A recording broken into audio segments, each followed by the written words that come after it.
Waalaikumsalam warahmatullahi wabarakatuh. Kami dari kelompok 4 keperawatan matematika. Di sini kami akan mempresentasikan mengenai gangguan kardiovaskuler pada masa kehamilan. Untuk anggota kelompok 4 terdiri dari 10 mahasiswa yang ada di PTT. Yang pertama yakni pengertian. Kehamilan dalam penyakit jantung selalu saling mempengaruhi karena kehamilan dapat memperberat penyakit jantung pada penderita, dan penyakit jantung dapat mempengaruhi pertumbuhan dan perkembangan janin dalam rahim. Oleh karena itu, penyakit jantung dalam kehamilan merupakan salah satu penyebab kesakitan dan kematian yang mempengaruhi kehamilan atau persalinan. Selanjutnya yaitu etiologi atau penyebab. Dapat berupa pelayanan primer maupun pelayanan sekunder. Untuk pelayanan primernya dapat berupa pelayanan kongenital, untuk pelayanan latuk, eksemik, dan kardiomyopati. Kemudian untuk pelayanan sekunder ada pelayanan berupa penyakit lain seperti hipertensi, anemia meningkat, hipovolemia, pembesaran lambung, dan lain-lain. Kemudian yang pertama ada penyakit jantung. Latuk adalah penyakit jantung yang berdasarkan letak dari jantung yang melewati pelayanan baik secara fungsi maupun strukturnya. Yang kedua yaitu penyakit jantung kongenital. Penyakit jantung kongenital ini menjadi salah satu penyakit jantung yang banyak ditemui pada kehamilan setelah penyakit jantung rematik.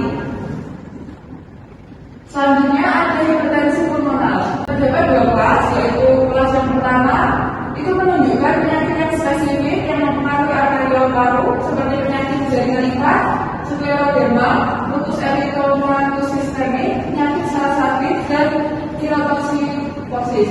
Kemudian untuk kelas 2 sering dijumpai pada ibu hamil yang disebabkan oleh hipertensi vena pulmonaris akibat penyakit atrioventrikel atau katup sisi kiri. Kemudian yang keempat ada penyakit aorta. Penyakit aorta ini di luar pelayanan pada jantung itu sendiri yang ditemukan adanya pelayanan di pembuluh darah. Hal ini memberikan pengaruh bagi kehamilan, di mana jenis penyakit pada pembuluh darah aorta paling sering ditemui dan memiliki pengaruh signifikan jika dibandingkan dengan penyakit pembuluh darah yang lainnya. Nah, untuk patofisiologi dari gangguan kardiovaskuler pada masa kehamilan ini terjadi peningkatan keras jantung sebesar 30 sampai 50% pada trimester pertama dan akan mengalami penurunan saat 3 hari setelah kelahiran.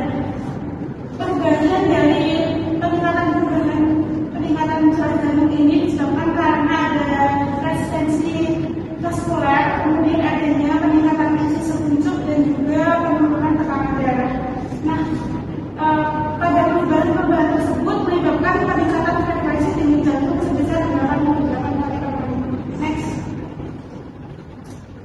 Untuk manifestasi klinis gangguan kardiovaskuler pada masa kehamilan yang pertama ada jantung berdebar, kemudian sianosis atau keguguran, kemudian cepat merasa lelah, sesak napas, lalu edema pada mulai, lalu mengeluh tentang kabarnya besar rahim yang tidak sesuai, lalu dyspnea atau aponia progresif, kemudian batuk pada malam hari, hemoptysis, nyeri pada dada, distensi kardiovaskulis, dan yang terakhir kardiomiopati.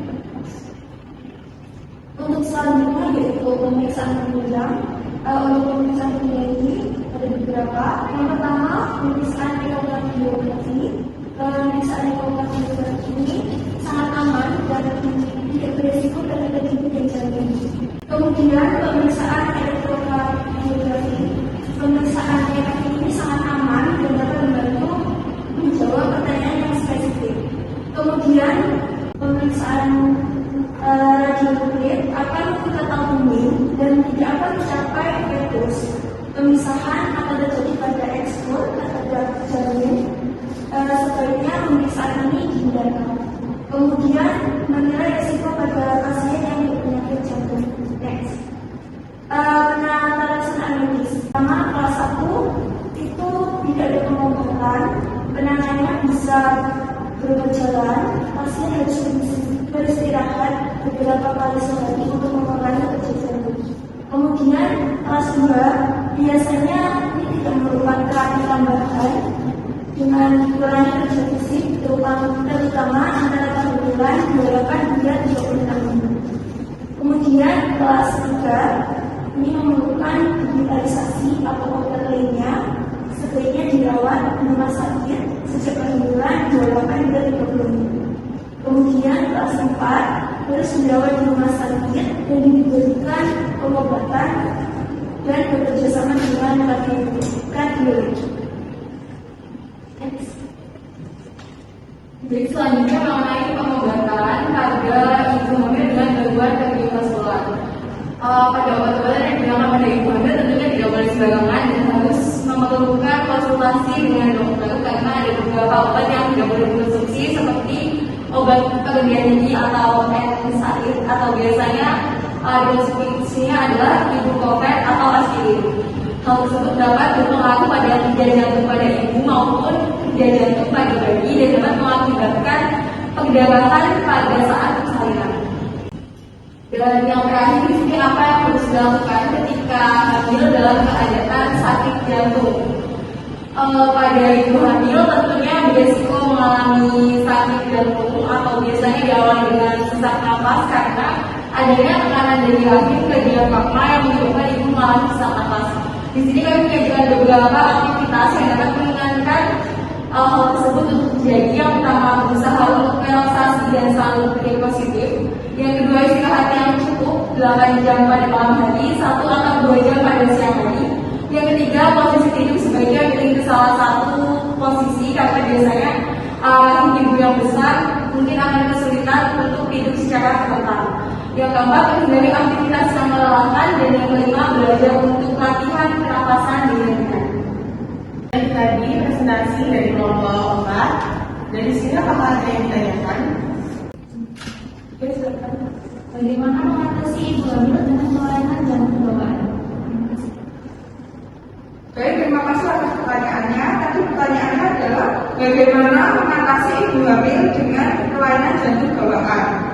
Ini menurut saya kondisi ini membutuhkan perawatan medis yang khusus dan berkondisi antara dokter kandungan dan ahli kardiologi untuk meminimalkan resiko komplikasi pada ibu dan janin. Perawatan medis dapat melibatkan pengobatan untuk menjaga tekanan darah dan denyut jantung normal serta penggunaan obat-obatan yang aman dan untuk kehamilan. Apakah bisa diterima? Apakah ada yang bertanya lagi? Jika tidak ada pertanyaan, kami tutup. Sekian dari kelompok kami. Terima kasih. Wassalamualaikum warahmatullahi wabarakatuh. Assalamualaikum warahmatullahi wabarakatuh. Perkenalkan kami dari kelompok 4 mata kuliah perawatan maternitas. Di sini kami akan melakukan presentasi hasil dari diskusi kerja kami yang berjudul gangguan kardiovaskular pada masa kehamilan. Baik, untuk nama anggota kelompok yang berada di layar. Untuk pengertiannya sendiri yaitu kehamilan dengan penyakit jantung selalu saling mempengaruhi karena kehamilan dapat memberatkan penyakit jantung yang dideritanya. Dan penyakit jantung ini dapat mempengaruhi pertumbuhan dan perkembangan janin dalam rahim.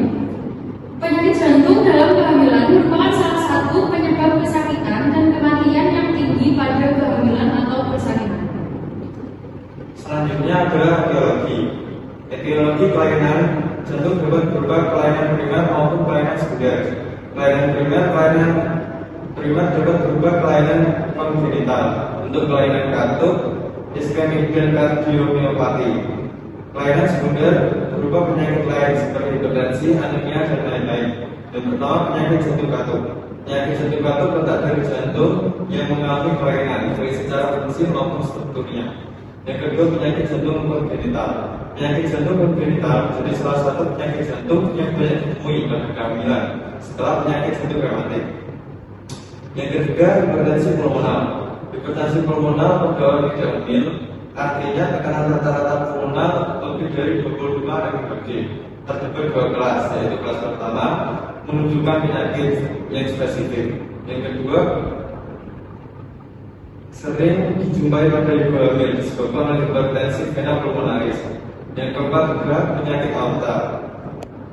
Penyakit pada pembuluh darah aorta paling sering ditemui dan memiliki pengaruh signifikan jika dibandingkan dengan penyakit pembuluh darah lainnya. Selanjutnya, patofisiologi. Pada saat kehamilan, curah jantung dapat meningkat 30-50% dari kehamilan. Hal ini muncul pada trimester pertama dan mencapai puncak pada 20-24 minggu usia kehamilan. Setelah itu akan bertahan dan menurun 3 hari setelah melahirkan. Peningkatan dini curah jantung terjadi akibat meningkatnya isi seluruh disertai berkurangnya resistensi vaskuler dan penurunan tekanan darah. Akibat perubahan tersebut, frekuensi denyut jantung akan meningkat rata-rata mencapai 88 per menit dalam kehamilan 34-36 minggu.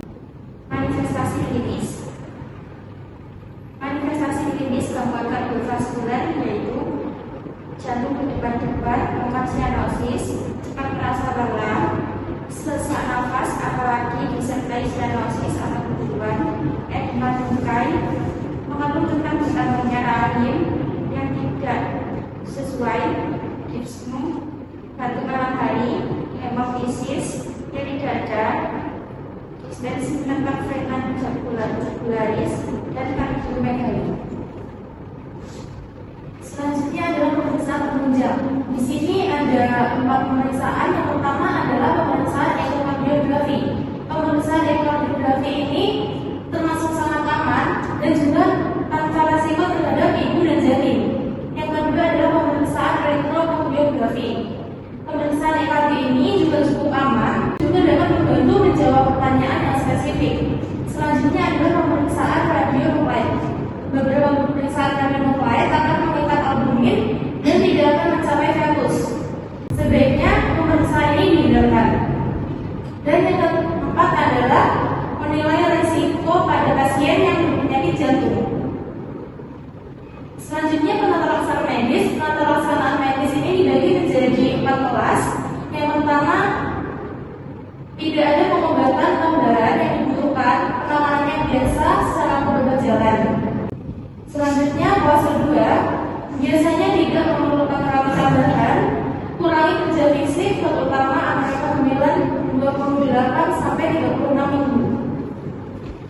Selanjutnya, kelas yang ketiga, memerlukan digitalisasi atau obat lainnya sebaiknya dirawat di rumah sakit sejak kehamilan 28 sampai 30 minggu. Yang terakhir, kelas 4, harus dirawat di rumah sakit dan diberikan pengobatan bekerjasama dengan kardiologi.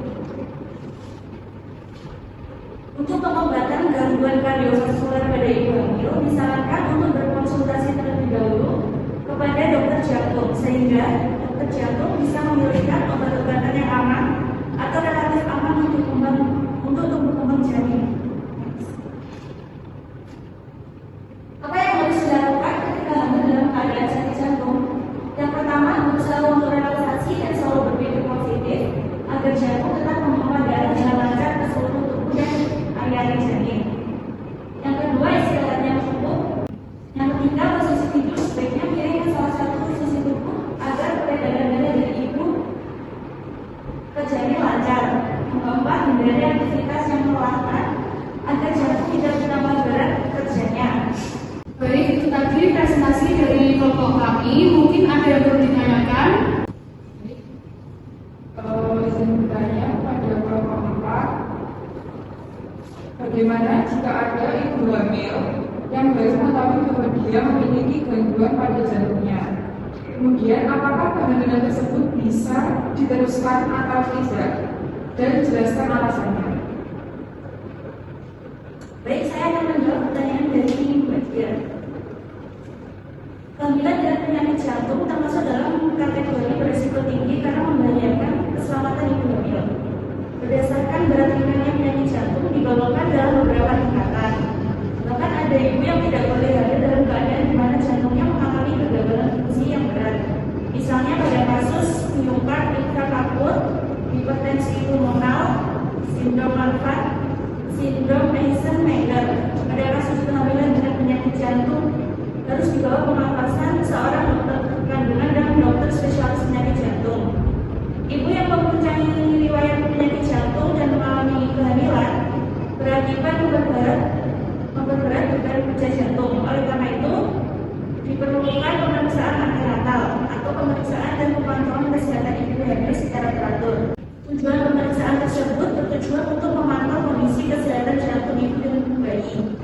Jadi kesimpulannya adalah kehamilannya bisa dilanjutkan atau tidak tergantung dari seberapa berat gangguan jantung yang dialami oleh ibu bayi tersebut.